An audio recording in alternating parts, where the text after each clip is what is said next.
Have you ever felt like you're facing a giant? A problem so big, so intimidating that everyone around you is just frozen in fear? Well, today we're diving into one of the most epic underdog stories of all time. A tale of a boy who faced a 9-foot-tall monster when an entire army was too scared to even move. This isn't just an old story. It's a blueprint for courage. Picture this, the Valley of Elah. On one side, the army of Israel. On the other, their mortal enemies, the Philistines. The air is thick with tension, but no one is fighting. Why? Because every single morning for 40 days, a shadow falls over the Israelite camp. A giant of a man named Goliath, covered in bronze armor and carrying a spear the size of a weaver's beam, stomps into the valley. His voice booms across the hills, mocking them. He dares them, "Send out your best man to fight me. If he wins, we will be your slaves. But if I win, you will be ours." But no one answers. Not one soldier, not even King Saul himself, dares to face him. The entire army is paralyzed with fear. Now, enter our hero. But he doesn't look like one. He's a young shepherd named David, the youngest of his brothers, and he's not even a soldier. His father sent him to the battlefield simply to deliver some bread and cheese to his older siblings and to check if they were okay. As David arrives, he hears the familiar booming voice of Goliath hurling insults. He sees the giant strutting back and forth, and then he looks at the soldiers of his own people cowering in fear. David is stunned. He can't believe it. Who is this guy, he asks, that he should defy the armies of the living God?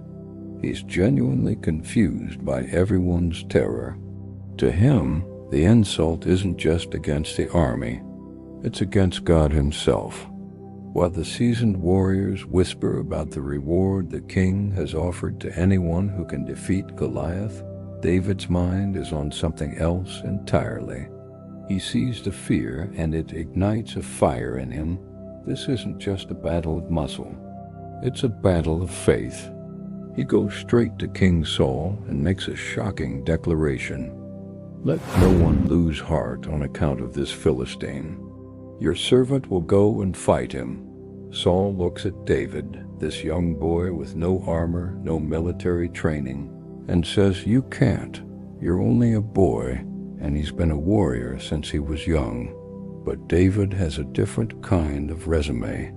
He tells Saul, "When a lion or a bear came and stole a sheep from my flock, I went after it, struck it, and rescued the sheep. The same God who delivered me from the paw of the lion and the bear will deliver me from the hand of this giant." Convinced by his unwavering faith, Saul reluctantly agrees. He tries to give David his own royal armor, a heavy bronze helmet, and a coat of mail. David puts it on, but he can barely move. It's clunky, unfamiliar, and not his own. He takes it all off. "I cannot go in these," he says, "because I am not used to them." Instead, he walks to a nearby stream, picks up 5 smooth stones, and puts them in his shepherd's bag. With just his staff in one hand and his trusty sling in the other, he walks out to face the giant. Goliath sees this young boy approaching and scoffs. "Am I a dog that you come at me with sticks?" He curses David and roars, "Come here and I'll feed your flesh to the birds and the wild animals." The sight must have been terrifying. A massive, fully armed warrior against a boy with a sling. But David's voice rings out with confidence, not fear. "You come against me with sword and spear and javelin, but I come against you in the name of the Lord Almighty, the God of the armies of Israel, whom you have defied. Today the Lord will deliver you into my hands." David doesn't wait. He runs towards the battle line to meet the giant. Reaching into his bag, he pulls out a stone, places it in his sling, and begins to whirl it around his head. Faster and faster it goes before he lets it fly. The stone whistles through the air and strikes Goliath right on the forehead, sinking into his skin. The giant stumbles, his eyes glaze over, and then he crashes face down onto the ground. The earth trembles as the mighty warrior falls. Silence. A collective gasp ripples through both armies. The unbeatable giant is down. The Philistines, seeing their champion defeated, are thrown into a complete panic. They turn and run for their lives. Seeing this, a massive roar of courage erupts from the Israelite camp. Inspired by David's impossible victory, they charge forward, chasing down the fleeing Philistines and securing a great victory.